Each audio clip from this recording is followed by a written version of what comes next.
Right, hello everyone. So Microsoft Simulator's finally with us.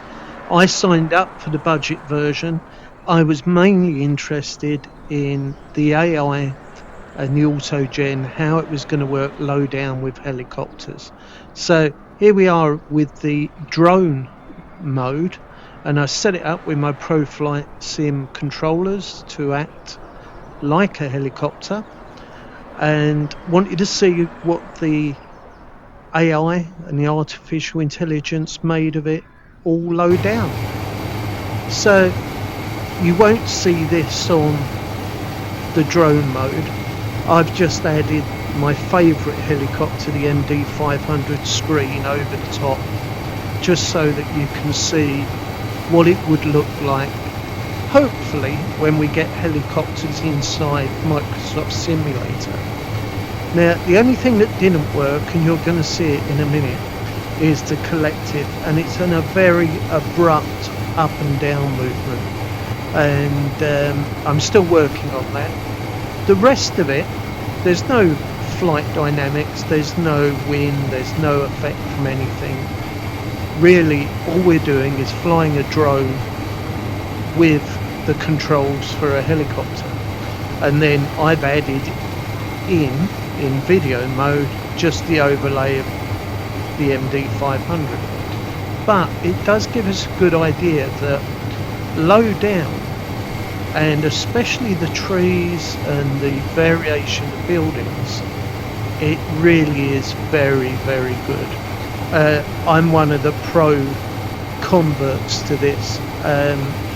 For them to be able to do this, and it's 2 weeks old and we've only had one update I think so far, it astounds me. And here we are at Shoreham. It's the default airport. It doesn't look anything like as good as the Orbix version does, but it isn't bad. And as you can see, low down, it is very, very smooth. Now, I had a few recording problems, and any stuttering that you're seeing on screen or juddering is to do with the GeForce Capture software, because I've got a funny feeling that because it's using so much VRAM, it was having problems recording using the GeForce. I'm not sure if that is the case, but certainly it was the recording process that's at fault. It's not the simulator. So here we are going down more towards Brighton. You can just see the variation in the buildings.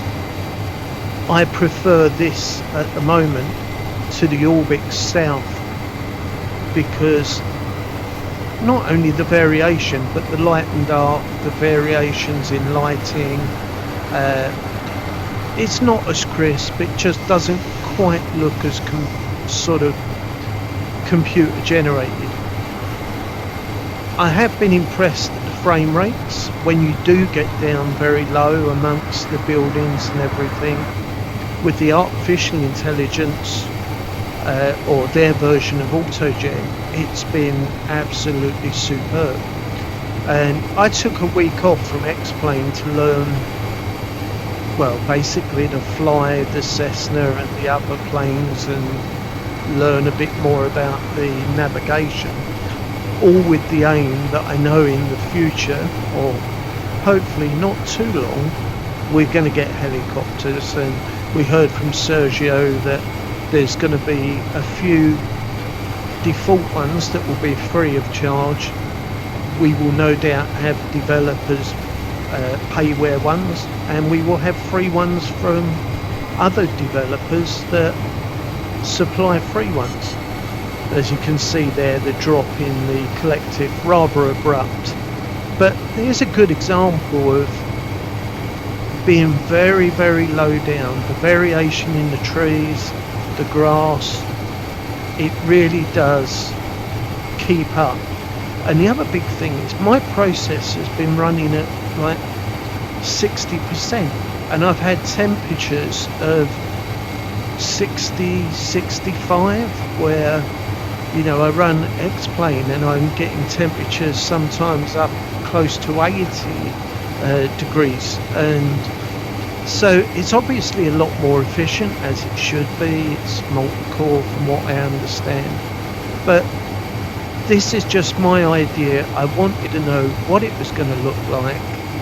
I've bodged up a helicopter canopy and overlaid it on the video.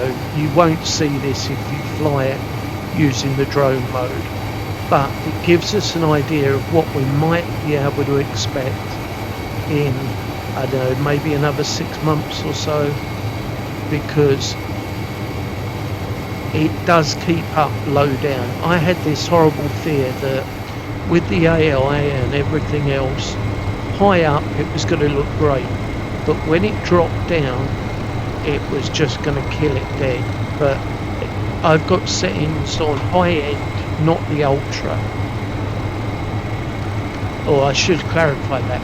I've got everything set to high end apart from the buildings that I had set to ultra, and the trees are set to ultra, and it really has flown very, very well. In the aeroplanes, I can't fault it.